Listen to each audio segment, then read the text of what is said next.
Alright, I think it's turning out really good. We've got all this down here taken care of. Now, what I want to do is try to get that piece off that I have. So what I'm going to do is I'm going to half this one in half. I want to take and put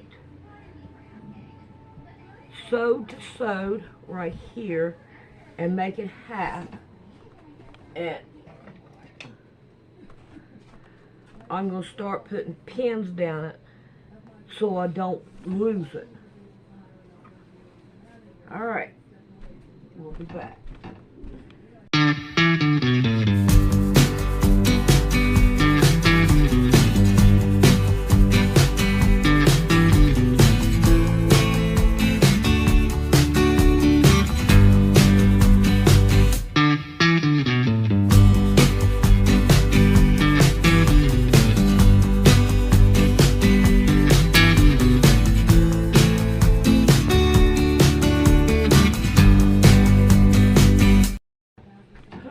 Let's see what we can do about moving the chair. And I'm going to scoop this down. And I'm going to take all these where we have the meeting of the diamond. And we're going to lay it down as flat as we can. And we're going to put a pin in it so that we can keep it straight. All the way down. Make sure. There we go. And make sure underneath it's straight too. Not just the top. But make sure the bottom of it is too.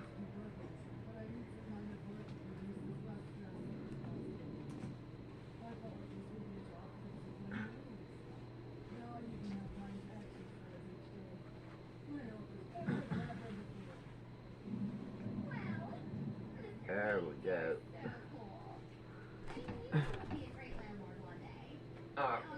Now, I want to pull this up and over and straighten it out down here. Now, I got all kinds of strings down in here.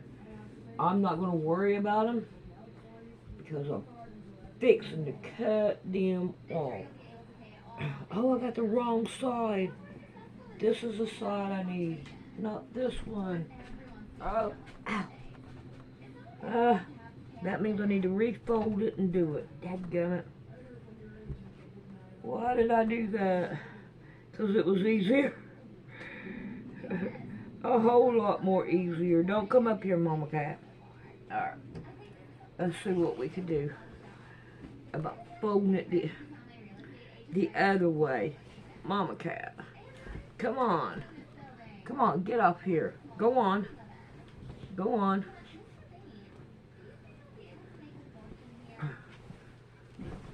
Let's get this one in half. Alright. This is the side that I want to get, not the other side. Now, Mama Cat, you're going to have to get off my table.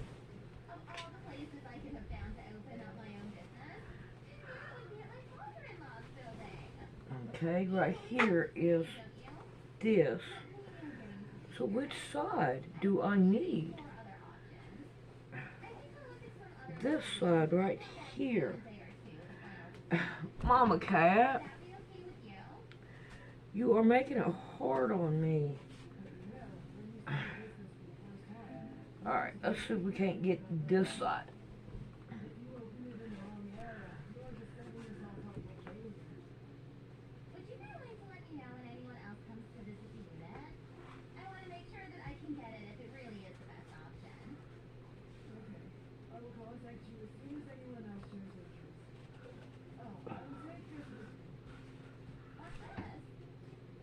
Alright.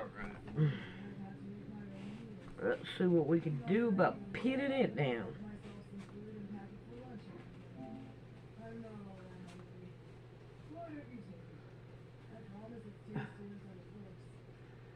Oh no. I gotta open it and look at it. Something's not right. Alright, we'll do this tomorrow since Mama Cat does not want to give me a chance.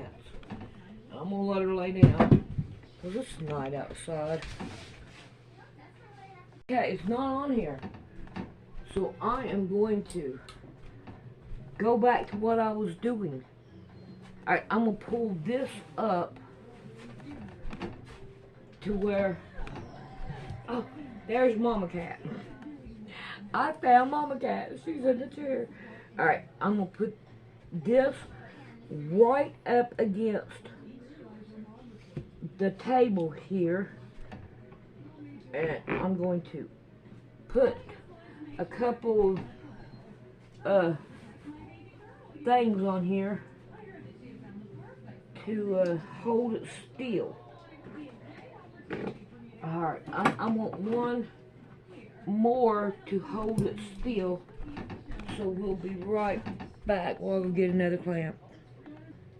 Alright, I don't know if you can see it or not, but I'm going to clamp this side, I hope. Oh, it's not going to clamp it. It's too... Yeah, this right here and this one. Oh boy. See,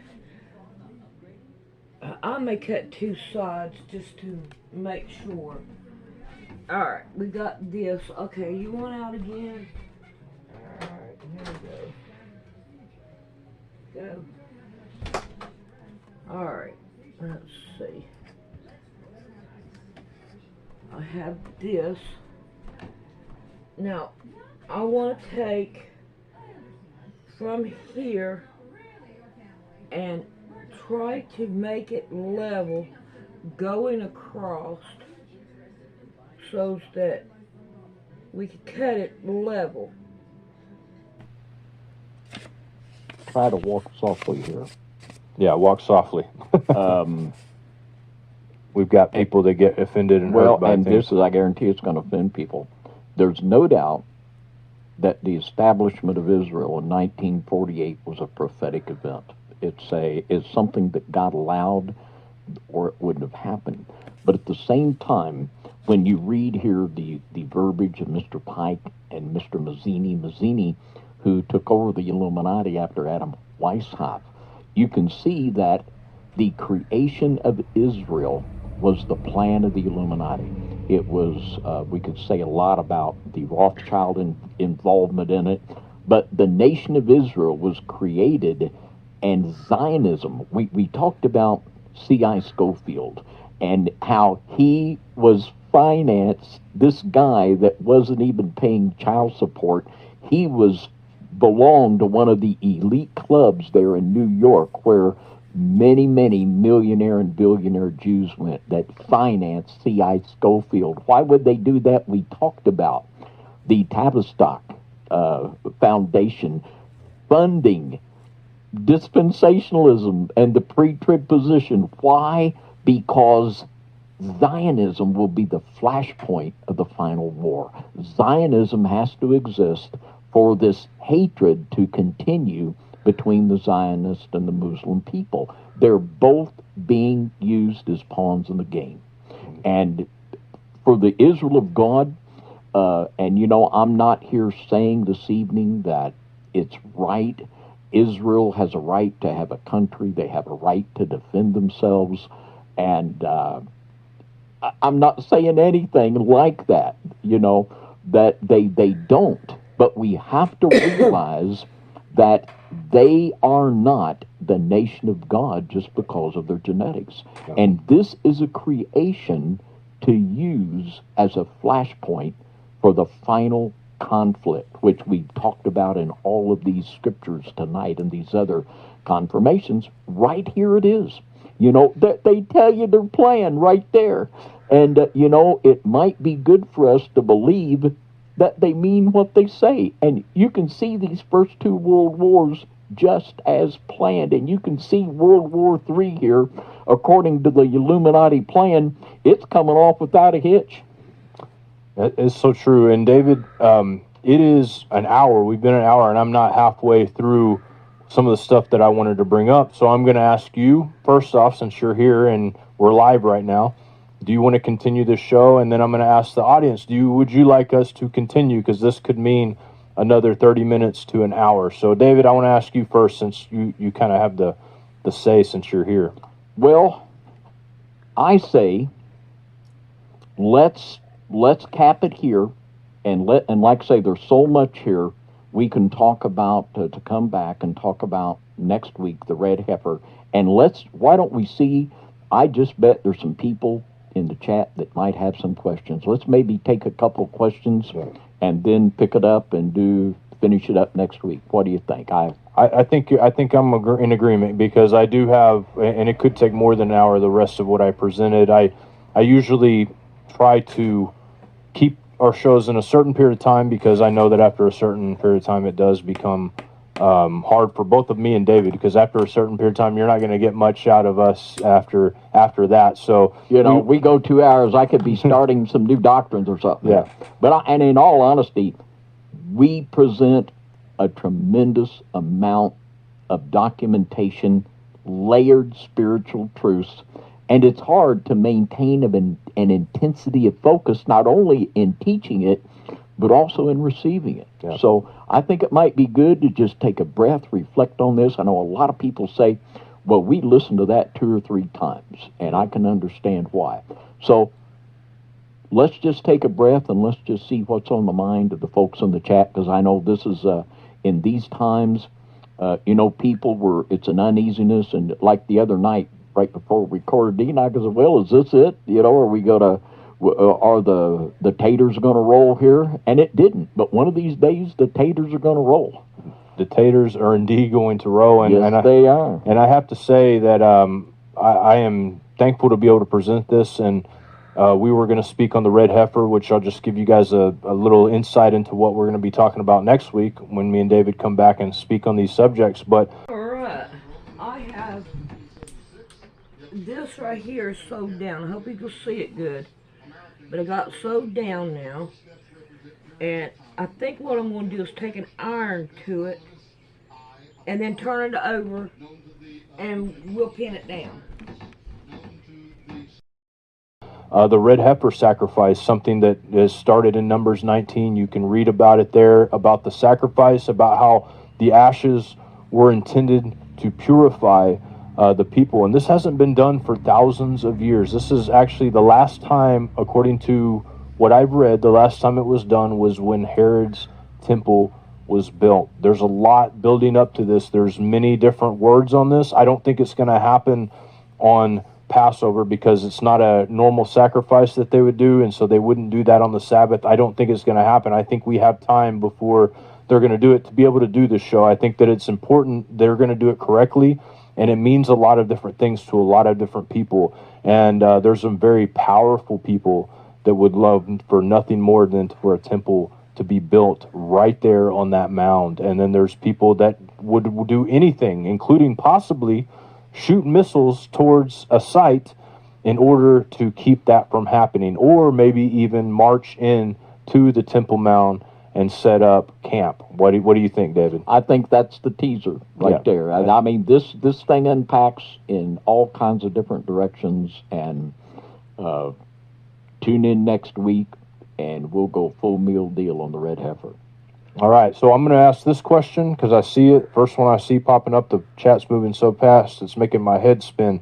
Gloria says, what about praying for Jerusalem, praying for the peace of Jerusalem, which we're commanded to do? What do you think about that, David? It's biblical, and I was talking about this Friday night. Yes, pray for the peace of Jerusalem.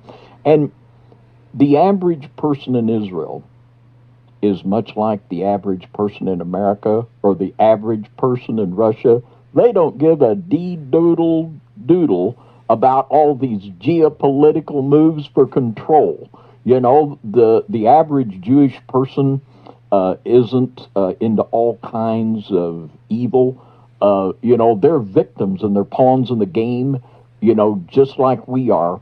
And God has a remnant in Israel today. And we read in the book of Zechariah how that 1/3 are going to come through the fire. We've talked about this a lot of times. So absolutely, we pray for the peace of Jerusalem, because one day Lord Jesus is going to return, and he's going to gather us back there. His foot's going to hit the Mount of Olives and split that rascal right down the middle. That's right, man. And me for one, I'm just looking. I'm just on looking. I see so many horrible things going on in the world to so many innocent people. Thankfully, we've been blessed where we're at. We've been super blessed, and we've had nothing but we almost live in a slice of heaven on earth, and that's the reality. But there are people, innocent people, being taken advantage of all around the world in a way that is horrifying if you really were to be able to witness it all. And so we do pray for peace of Jerusalem. We pray for peace of God's people. And we hope and pray that we always get a chance to do this next week. But I just want to say this. I want to say thank you to all of you who support us.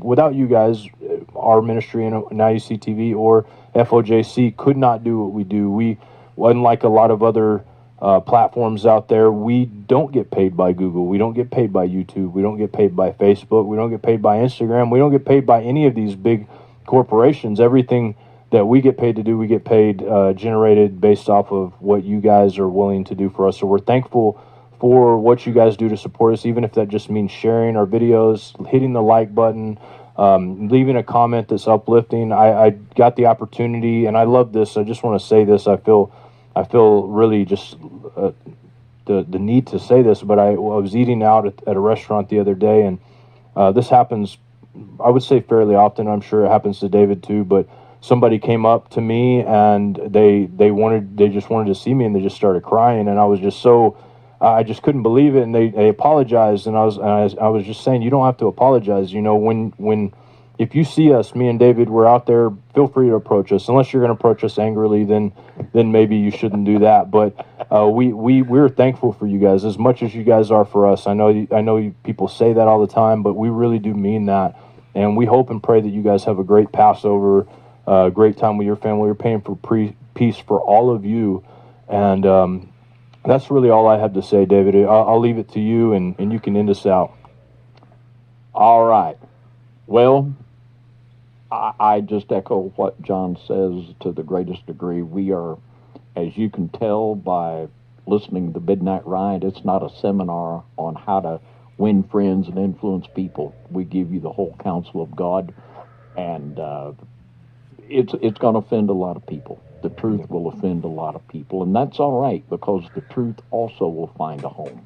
And we are so thankful for all of you who the Lord has joined your hearts with ours in this fight and in this call of God to get the truth out, not only of what the Bible really says about Bible prophecy, but about the real gospel and about the real doctrine of Christ and the commandments of God, just bringing back and emphasizing just believing in all the Bible, and just telling people how great that Old Testament is and how valid. So thank you. And like John says, we couldn't do it without you. We couldn't do it without you. And thank you so much for your prayers and support. And I'll just say that we love you very much. Until next week, 10 p.m. Central. High five and good night, everybody, from the Midnight Ride. Pound that like button. Alrighty. On the edge of this, I took 2 inches and I sewed one side down. And when I went over here, I folded it under to make it like this. And I think it worked out a whole lot better than I could imagine. Alright, we're going to try to make another pair of these shorts. I got some material to make a doll with. I got, this is what I want to make the shorts out of. And then, let's get this one out here. And then I got this cute little dress. And I got these 2 to make the dress with. And I got this rotary blades. Alrighty. I need to fold this right here up and get it completely out of our way so we can work on them shorts. So that it is occupied. Occupied. Mama Cat has it. We gotta make sure Mama Cat moves so we can measure our quilt. I have Diamond Poor Man Sewing, the 5th, the 6th of 24. So now let's see if we can't measure it. And here's some measurement on it.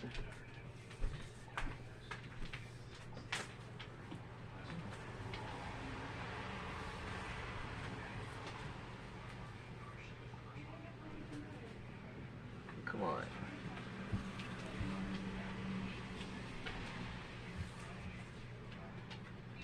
$64.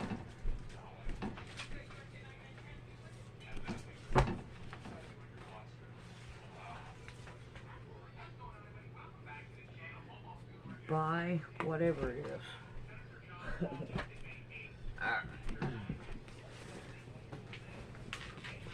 Right this way. This right here would be good for my brother, because it's a tall quilt.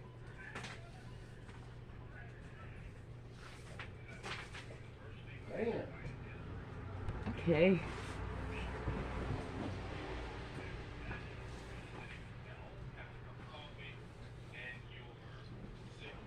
$82.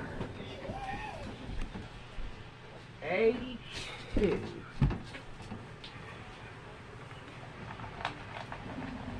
All right, now let's see. You're not going to be able to see it that good. That's why I put it on the bed so you can see it. But oh man, I mean, gotta I don't know.